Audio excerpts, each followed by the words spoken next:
This is the video that you will see on the left of your screen now, that the shooter of the Donald Trump incident that has been identified for, of course, trying to assassinate the former president. The suspect, Thomas Matthew Crooks, was at a distance of around 400 to 500 feet as per an international channel, and he shot at Trump from an AR-15 rifle. The big question now is, who is Thomas Matthew Crooks? Born on 20th September 2003, he was a resident of Bethel Park in Pennsylvania. Before yesterday, he did not even have a criminal record in Pennsylvania, nor has he even been sued over there as per state government and court records.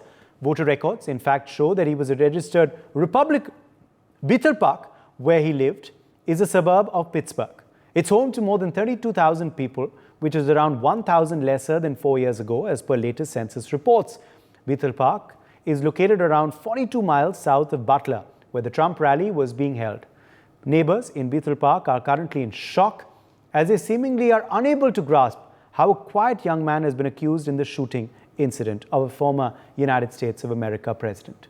Thomas's parents, Matthew and Mary, are both certified behavioral counselors and also used to work as social workers as per state license records. Their house has been listed in the Bethel Park area. It's a 3-bedroom house that has been owned by them since 1998.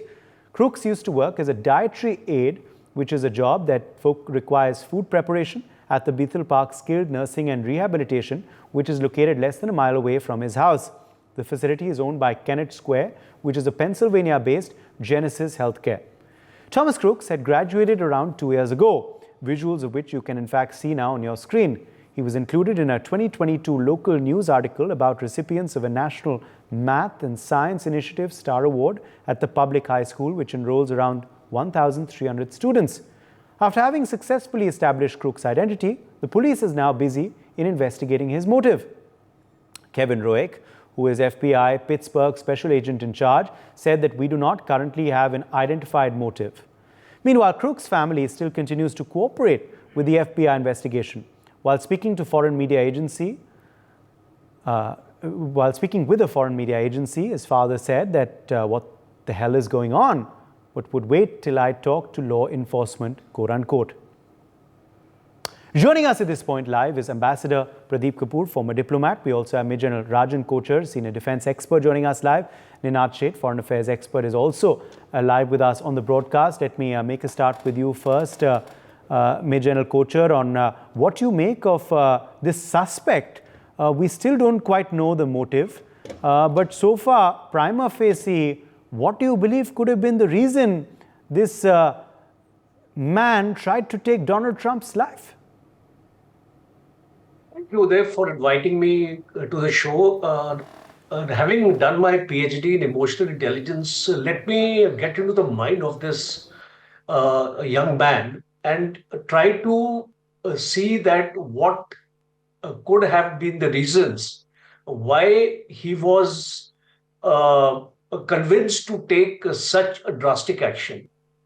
Firstly is when we study such cases of behavioral issues, we come to one aspect is that what kind of a childhood he would have got and what kind of influences he would have been being brought in his own house, because here we see that a father is a Republican and a mother is a Democrat.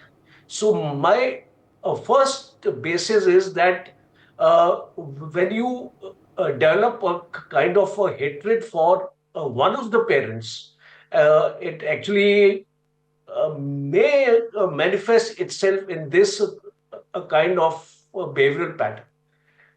A second important input which we can see is that he was classified as a bad shooter. He was a member of the rifle club when he was in high school. So possibly at times when the individual goes through being labeled as a bad shooter, he wants to prove it otherwise. He wants to show the world that he is a good shooter. He was discriminated upon in his rifle club, and he will show the world that he can take on a person like Trump. The third aspect is low self-esteem. When at times we try to do case studies of people who are going through a low self-esteem, then to redeem themselves in the eyes of their own friends, his own uh, kind of people, they actually resort to certain measures. And one important highlight of this case is uh, uh, towards also a kind of a conspiracy theory, which I believe is also taking shape in the United States, because in case this gentleman had to be neutralized, maybe the Secret Service would have actually fired to injure him rather than kill him. Of course, in that split second moment, at times you want to utilize that chap first, and that is the most important aspect for any of the Secret Service or any of these forces who actually proceed on anti-terrorism drills. But certainly, one of the motives is that we don't want to kill that person because we want to know the conspiracy theory. And last point is that we have seen in such cases normally a video calling is done. Normally, a person makes a video to actually show that he's trying, because I have gone into this study of these mass shootings which have taken place in the United States in schools. So what one observed pattern was that the person who carried these mass shootings, he also resorted to video calling, trying to justify his action. And as his social media handles, we are seeing there was nothing objectionable which he was posting on his social media handle, but he actually could be having a hidden handle also. Possibly many a times we see that our normal social media, we actually operate from a disguised uh, a kind of identity. So I think that investigation will have to tell us these all these sort of aspects, that whether this kind of a disturbed mind, he was manifesting himself in the social media or not. So these are some of these psychological factors which I can bring out, which actually came to my notice instantly when I read the report about his background, his childhood, and the way he was brought up in his family. Possibly a greater deal of interrogation of his parents also would need to be done by the respective agencies to bring out more details about this case. And let us not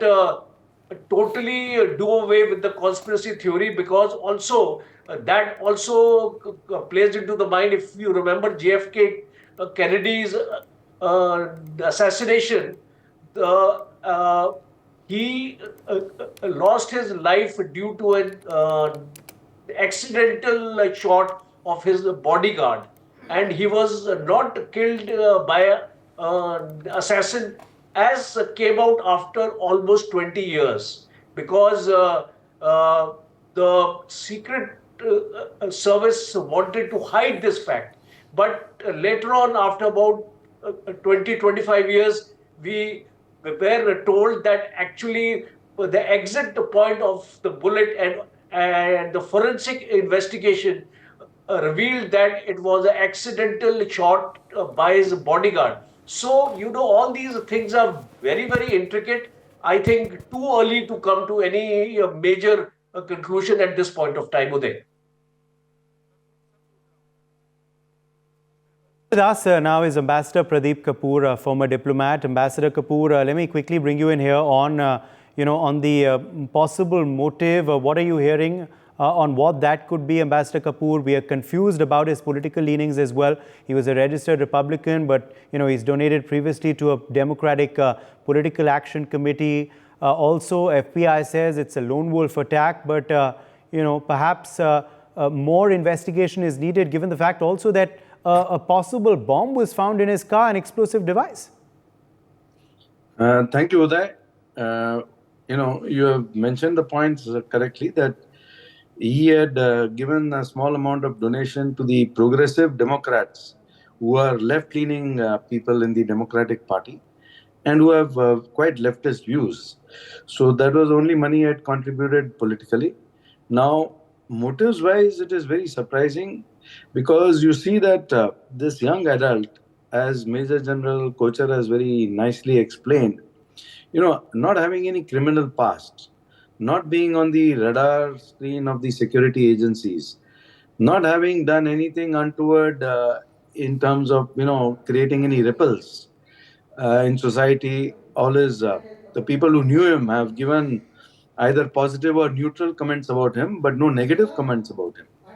So, for a person like that to be so polarized today, in this electoral atmosphere and in this violent atmosphere with gun violence and with this divisiveness in society which exists today, to go to this extreme, that he is trying to take down or shoot to death the presidential candidate who was a former president of the United States. Now, being a former president of the United States, Donald Trump is entitled to extensive amount of security.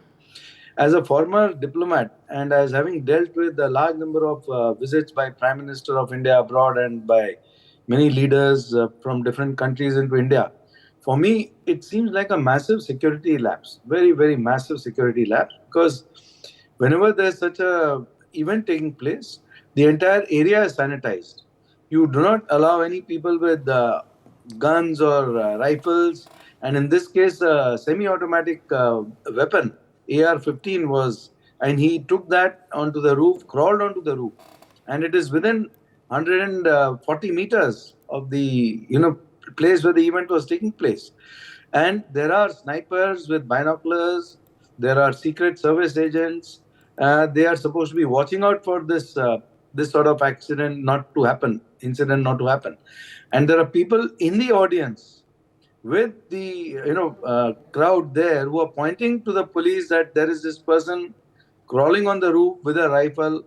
And the secret service people also, their motives also have to be understood clearly. They did not take him out immediately, or they did not injure him, as General Kochach mentioned. They should have immediately shot to maim him, to injure him, so that they can get him and then seeing what were his motives. Instead, there are some conspiracy theories going on that they waited for him to fire the first shot, which is very surprising.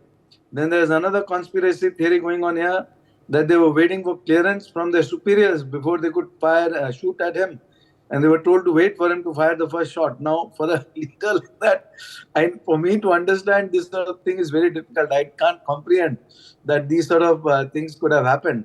But the truth will come out to a great extent. But what is also being seen here is that there has been a lot of impact of that negative impact to society of the efforts at diversity, equity, and inclusion, because it has gone to an extreme.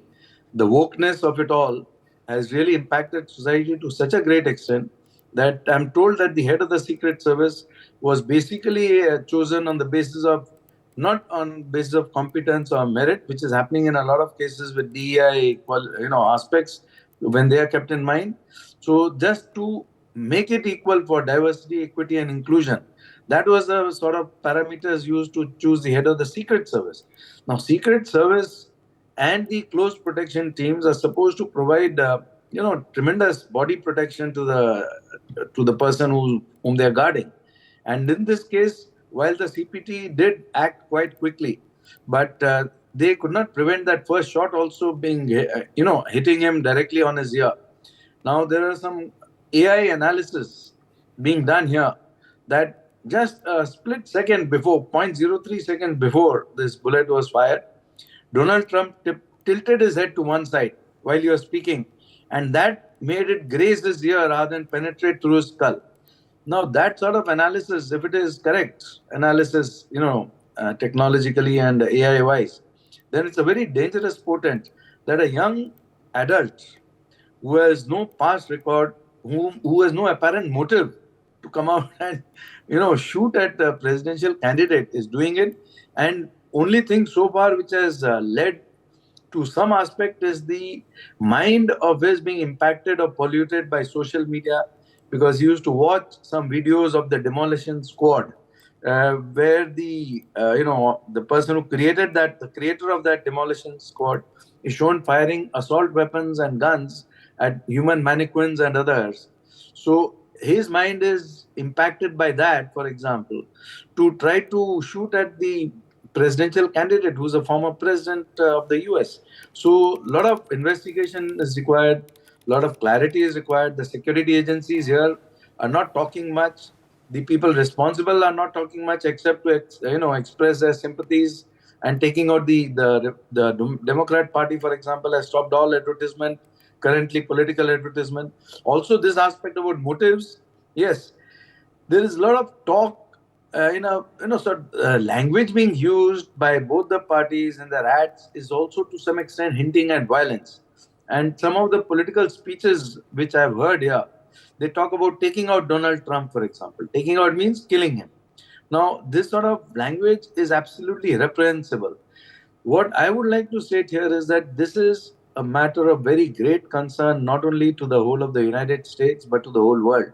Because if you are polarizing society to this extent, that a young mind of a person who's absolutely innocuous otherwise, who's not shown any trends for any criminal activity at all, goes out to this extent of taking his father's AR-15 automatic rifle, automatic gun, and trying to shoot at the presidential candidate. It's an extreme.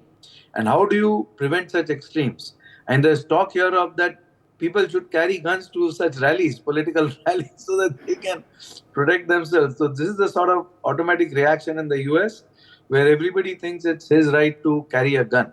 But anyway, back to you there. We have to see what the investigations lead to. Yes. Ninad Sheth, come in here on what you make so far of A, the security lapses, which are very, very concerning of the Secret Service, and B, also the possible motive of this incident, and, the details available of the attacker so far, very sketchy and surprising. His family, his friends, his classmates are shocked that he could be behind this audacious attack on a former American president. We'll first come to the security lapse. The fact is that, whatever you see in America's popular cultural domination of Hollywood films, it has nothing on American Secret Service. American Secret Service now resembles, the rapid advance of America into a third world country. There was a video where one of the ladies could not even holster a gun. So we have a situation where even with a forewarning, that somebody is climbing up with a rifle on the roof, there was no action. The sniper is claiming, or so the media reports claim, that he needed some clearance to fire back, which is unheard of. I mean, the chain of command will not be like that even in, I think, Uganda. Thirdly, I personally think that there was Jill Biden's rally in the same neighborhood, and like in any third world country, there is just too much demand and too little budget for the Secret Service to do their job. They were understaffed. And, the real scaring part of this, if he is a lone wolf, is that if a 20-year-old lone wolf can do it, you can imagine what America's foreign enemies can do in the United States of America. So, this is open season. The first shots now, I'm not a psychoanalyst, but I have followed America's political culture closely. There is a very interesting book, great, classic book by Alexis de Tocqueville, the French writer, it's called Democracy in America, where he says very famously that, America is a country where liberty is foremost, and for liberty they can do anything. Now that liberty, the idea of liberty, currently in America is seeing a complete division between two parties. To me, what is, I do not know what his motive was. I'm not a psychoanalyst, like I said, but the motive is now that it appears to me that in American popular culture, in American political culture, if you cannot win, you remove. And that is a dangerous slide for America. Lastly, I would like to say that, Donald Trump is now, personally, I think, in the politics of America, unstoppable. So, we are looking at a huge landslide coming. There will be political repercussions of this, which I think are beyond the calculation of almost anybody involved. Yes. We also do know that this individual had behavioral issues Ambassador Kapoor? Is that something also now that is going to be looked at? He was a loner reportedly. He was also bullied in school. That's what his classmates say. Could that all have affected? Because, those are some signs of people who take to gun violence in America. Those who have a grudge against society or have been bullied, which obviously leads that kind of psychological impact. Thank you, Uday. Those may have been marginally contributing factors because gun violence here takes place against random targets in a mall or on the street or in any place or in a shop or wherever it is, not against a high profile person like the presidential candidate Donald Trump, and where the entire area is supposed to be sanitized. So, for us to assume that this would have been the case that he has trying to take out his old grudges of long time back, is I don't think is a correct motive possibility. It has to be much more than that, because to go for Donald Trump when he knows that his own life is going to be sort of cut short, or at least he's going to be grievously injured, requires something more. So he had some higher level of interest to do that. So that's why there are conspiracy theories floating around. And he may have had mental health problems, which people in all societies, I guess, do to a very great extent, particularly after COVID, as we have seen, and also in America. The mental health problem has increased very, very significantly. But those still do not point sufficiently to graduated 2 years back from high school and who seem to be leading a normal life otherwise, with a job, with an earning. And parents were divided over the two parties, like General Kocha was discussing. They may have had their bickerings because the divisions are very sharp between Democrats and Republicans. And even in any social gathering, when the political discussion starts, the discussions tend to deteriorate very fast. So whether that could have also impacted him to some extent, one doesn't know. But I guess it'll be very important to dig very minutely into all the possibilities of his motives, and including into the failures of the Secret Service and the security detail as to how they could not cope with a incident which to me seems could have been easily managed by the security agencies, and that they failed to manage this sort of incident is a very big shock. To be sitting here in Washington DC and observing such an accident happening, which could have taken the life of Donald Trump, and for the security agencies to have let it happen to this extent that he got injured, not badly fortunately, but for them not to take corrective action which they're supposed to take, and not having done that, it's very going to be very, very important to watch it closely, and hopefully the investigative agencies will do a thorough job and will come out with a very complete and clear dossier as to what happened, how it happened, and how it can be prevented. Uday. Yes. Okay. Last word to you before we wrap up, Major General Kochar, on perhaps the impact that this is going to have also on the American election campaign. It's an election year. Donald Trump, will perhaps get a lot of sympathy. That's what many believe after this incident.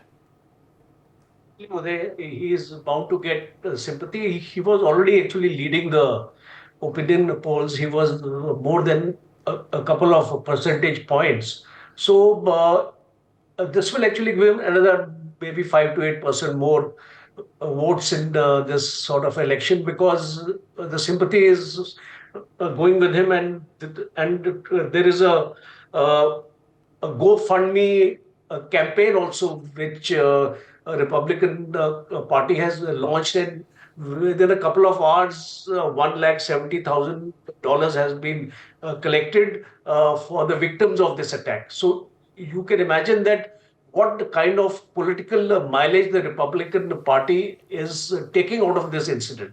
So it's a fact. And one last point I would like to bring out is this election has been a very, very polarized one.